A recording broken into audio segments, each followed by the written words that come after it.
আসসালামু আলাইকুম প্রিয় ভিউয়ার্স, ওয়েলকাম জানাচ্ছি নতুন আরও একটা ভিডিওতে। আজকে আমি দেখাবো খুব সহজেই রুই মাছ দিয়ে মেটে আলু কীভাবে ঝোল করতে হয়। যারা রান্নাবান্নার কাজে নতুন আছেন, চলুন শুরু থেকে আমরা দেখে নিই আজকের রেসিপিটা। তো বাজার থেকে এখানে মাছ নিয়ে এসেছে। আজকে কিন্তু অনেক মাছ নিয়ে এসেছে, পুঁটি মাছ, মায়া মাছ, রুই মাছ। এগুলো সব কুটে বেছে ধুয়ে ফ্রিজে রেখে দিতে হবে এবং আজকের জন্য রান্না করতে হবে।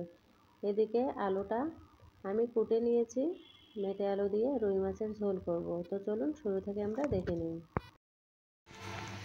এখানে দিয়ে দিয়েছি আমি পরিমাণ মতো তেল। এখন দিয়ে দেব পেঁয়াজ কুচি এবং কাঁচামরিচ। আর এদিকে আমি লাউটা ভাজি করে নিলাম। লাউটা প্রথমে সিদ্ধ করে নিয়ে পেঁয়াজ রসুন দিয়ে তেলে দিয়ে নিয়েছি। লাউটা কিন্তু আমার প্রায় রান্না করা হয়ে গেছে। এখন আমি পেঁয়াজ এবং কাঁচামরিচটা ব্রাউন কালার করে ভেজে নেব।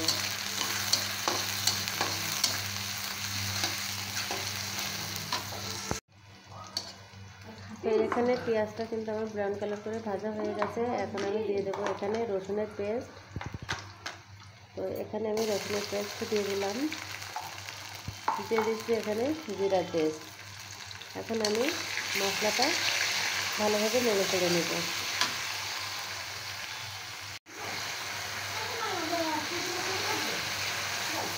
এখানে মশলাটা আমার কষানো হয়ে গেছে।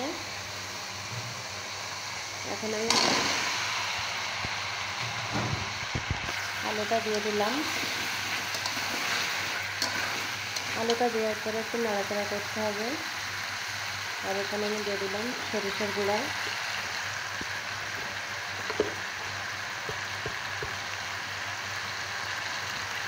স্বাদ মতো লবণ,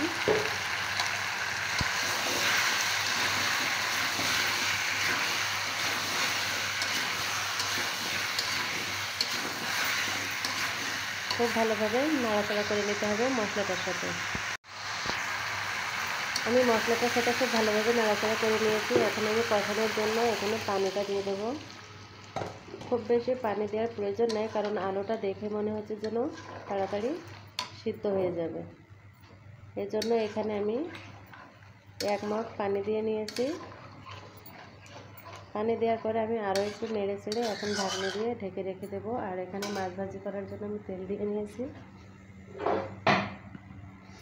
আমি ঢাকনিটা দিয়ে ঢেকে দিলাম। আর এখন আমি মাছগুলো ভাজি করে নেব। এখানে তেল দিয়ে নিয়েছি। তেলটা যখন গরম হয়ে আসবে আমি একে একে মাছগুলো দিয়ে দিচ্ছি।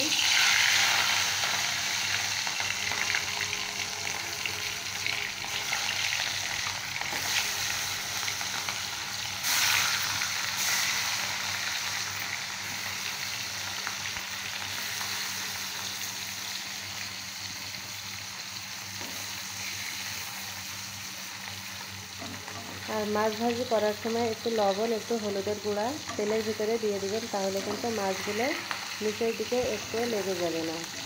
এভাবে কিন্তু দেওয়ার সঙ্গে সঙ্গে আপনারা উল্টাতে পারবেন, নিচের দিকে একটু লেগে মাছটা ভেঙে যাবে না, নষ্ট হবে না।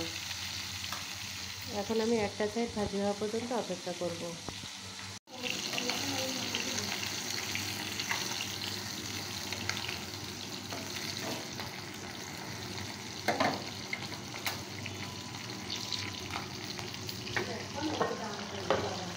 তো এখন আমি ঢাকনিটা উঁচু করে দেখব যে কেমন হয়েছে।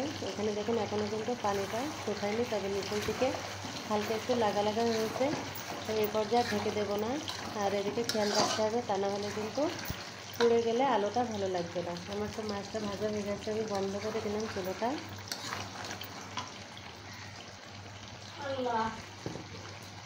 এই পর্যায়ে আমি দিয়ে দেবো এখানে হলুদের গুঁড়া। হলুদের গুঁড়াটা দিয়ে খুব ভালোভাবে আমি আবারও এখানে নেড়ে চেড়ে নিচ্ছি। আর এখানে দেখুন আলুটা সিদ্ধ হয়ে গেছে।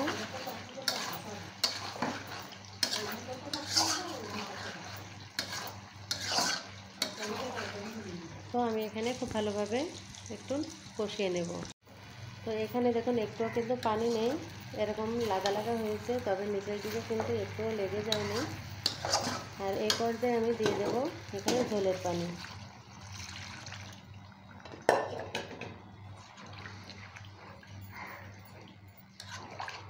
ঝোলের পানিটা দিয়ে খুব ভালোভাবে এখানে চারি সাইড থেকে আমি এভাবে করে খুন্তি দিয়ে কেটে দিলাম, তা না হলে নিচের দিকে কিন্তু পুড়ে যাবে, তাপ লেগে পুড়ে যেতে পারে। এখন আমি তরকারিটা ফুটে ওঠা পর্যন্ত অপেক্ষা করব।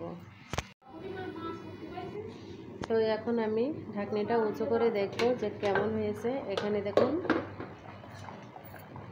ঝোলটা কিন্তু ফুটতে শুরু হয়েছে এবং আলুটা কিন্তু একেবারেই এখানে দেখতে পাচ্ছেন সিদ্ধ হয়ে গেছে। আমার কিন্তু রান্নাটা প্রায় হয়ে গেছে। যারা রান্নাবান্নার কাছে নতুন আছেন, নতুন গৃহিণী, রান্না করতে ভয় পান, তো একটুও ভয় না পেয়ে এভাবে করে আল্লাহর নামে বিসমিল্লাহ বলে রান্নাটা শুরু করবেন এবং আমি যেভাবে বললাম সেভাবে রান্না করবেন। আমি সবসময় বাসায় যেভাবে রান্না করি সেটাই কিন্তু আপনাদের মাঝে শেয়ার করছি। এখন ভেজে রাখা মাছগুলো এখানে আমি একে একে দিয়ে দেব। এখানে 2টা পাকশে মাছ দিয়েছি রুই মাছের ভিতরে।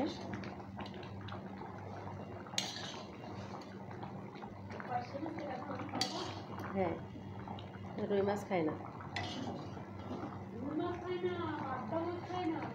তো এখানে আমি মাছগুলো দিয়ে দিলাম। তো মাছ দেওয়ার পরে এই পর্যায়ে দেখুন ঝোলটা কিন্তু অনেকটাই ঘন হয়ে এসেছে। আর আমি চুলাটা এই পর্যায়ে বন্ধ করে দিলাম, কারণ আলুতে কিন্তু ঝোলটা টেনে নেবে। এদিকে আমি নিচের দিক থেকে একটু নেড়ে চেড়ে দিচ্ছি। ব্যাস হয়ে গেল কিন্তু আমার আজকের দুপুরের রান্নাটা। তো এত সময় শুরু থেকে যারা আমার সঙ্গে সঙ্গে আছেন সবাইকে জানাচ্ছি অসংখ্য ধন্যবাদ এবং আন্তরিক ভালোবাসা আপনাদের মূল্যবান সময় আমাকে দেওয়ার জন্য। সবাই ভালো থাকবেন, সুস্থ থাকবেন। আজ এ পর্যন্তই। আসসালামু আলাইকুম, আল্লাহ হাফেজ।